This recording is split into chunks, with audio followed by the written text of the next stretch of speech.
C'est ça. par les rhinocéros, les cobras, les crocodiles. Oui. Donc je poursuis, soucieux de jouir pleinement de ce moment. Cheikh Anta lui racontait, il avait lu ses rêves du soir, de la nuit ou du jour. Il lui posait également 1001 questions sur la vie en Afrique et ailleurs, d'hier et d'aujourd'hui, mais aussi de demain.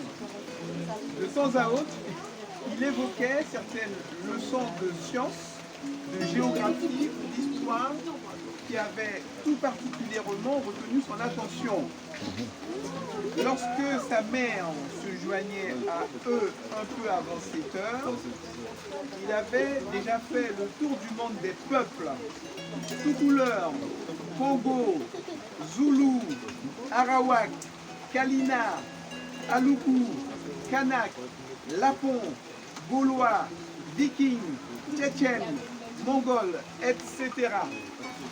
Immanquablement, Cheikh Anta s'élançait vers sa maman, puis l'entourait vigoureusement de ses petits bras. L'oncle maternel en Afrique joue depuis la nuit des temps le rôle de père auprès des enfants de sa sœur. Il est extrêmement attentionné à ses nièces et neveux.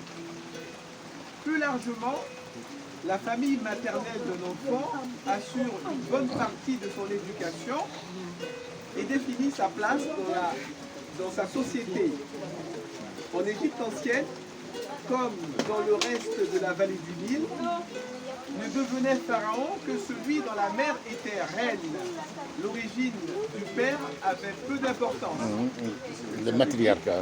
Cette manière de vivre, où le rôle de la famille maternelle est très important, est appelé le matriarcat. Cependant, sous l'effet des influences chrétiennes et musulmanes, le rôle de la famille paternelle s'est étoffé au fil du temps.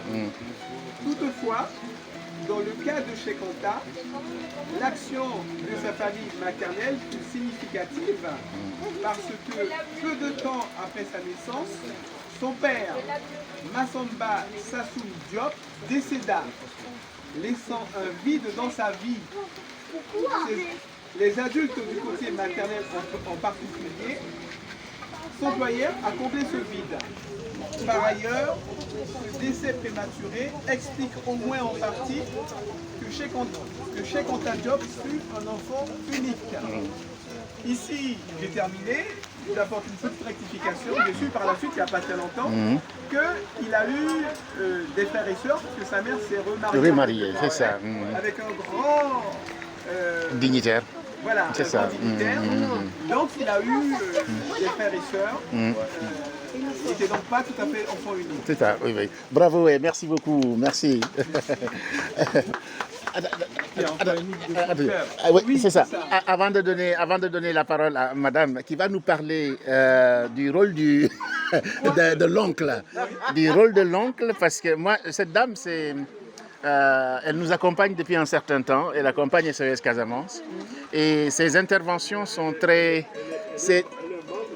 Les membres, ses interventions, moi, en tout cas moi, qui suis universitaire, elle qui ne l'est pas, mais nous apprend beaucoup. Ce que je dis toujours, ce n'est pas l'universitaire qui sait.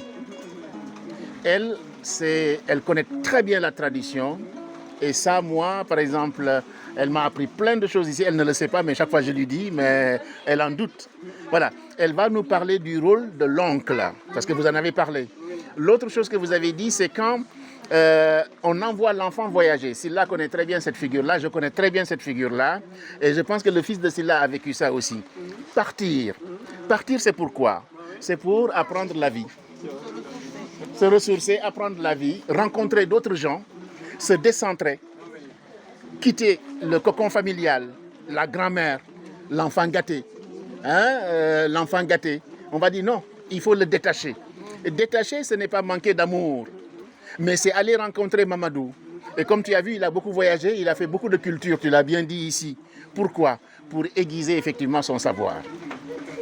Et les grands savants musulmans, les religieux, ils allaient à Mauritanie.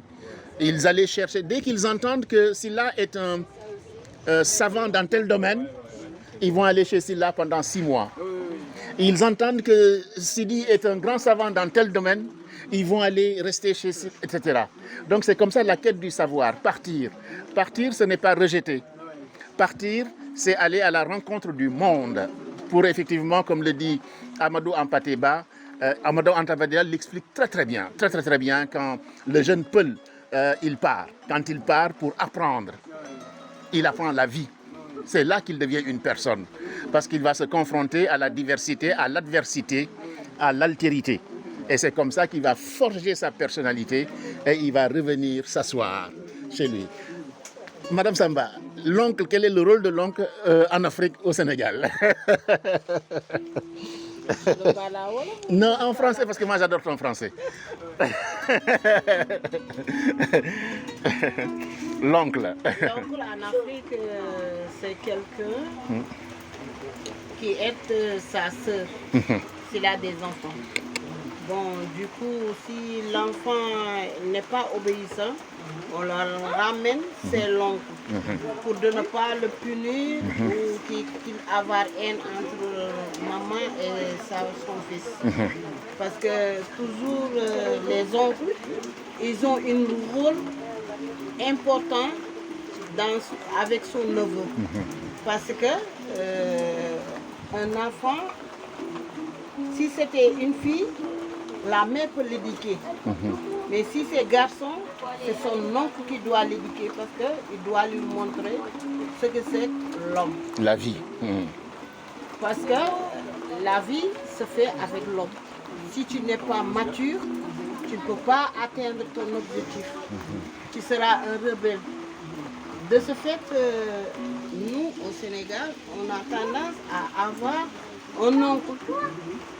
Si l'enfant n'obéit pas, au lieu de le battre ou qui que ce soit, tu le ramènes, c'est l'oncle. Lui, il sait comment faire. Le corriger. Sans le taper. Sans le taper. Comme par exemple, c'est là avec maman. Eh bien, j'allais te dire ça. Parce que déjà, il a inculqué des valeurs que moi, de loin, vraiment, je ne le remercierai jamais assez. Parce que tout à l'heure, il m'a dit, il ne sort pas. Mohamed, c'est le garçon là-bas. Je ne l'ai rien dit, je me suis mis, j'ai pris mes bagages, je lui ai dit, je m'en vais. Il m'a dit, à tout à l'heure, à 18h. Je lui ai dit, d'accord, il n'y a pas de souci. Dès que tu arrives, tu m'appelles. Je lui ai dit, d'accord. J'arrive, je l'appelle, je lui ai dit, tonton est là. Quand je lui ai donné, tonton l'a dit, ah, bonjour Mamadou, toi tu dis que tu ne viens pas. Non, non, tonton, j'arrive tout de suite. Voilà, c'était pour te dire quelle est la relation entre... Et pourtant, ce n'est pas son vrai tonton, mais c'est son tonton par filiation. Ouais. Ils sont connus ici et il est devenu son tonton. En Afrique, il y a ça. Et voilà, hein, on peut devenir un grand-père par filiation, un tonton par filiation. Et effectivement, l'alliance qui donne l'alliance, voilà, c'est ça. Voilà. C'est oncle d'alliance. C'est ça. Quand tu es majeur, toujours tu as tendance à quelqu'un qui va te donner un repère. Voilà, c'est ça, des repères. Quand je suis venue ici, j'étais bien entourée. Parce que quand je l'ai connue à travers de Hélène. C'est ça. Hélène m'a entourée jusqu'à maintenant. Lui a pris le relais. Voilà. Parce qu'aujourd'hui, moi je dis toujours, j'ai des gens formidables que j'ai rencontrés. Du coup, je le mets toujours devant moi. Parce que moi je ne prends pas de décision dans ma vie sans lui. Tout ce que je fais, je l'appelle, je lui dis je fais ça et ça. Il me dit non. Ou va faire. Il n'y a pas de souci. Voilà, sur ça. Demande conseil, etc. Voilà, il est mon conseiller. Il est ami pour moi.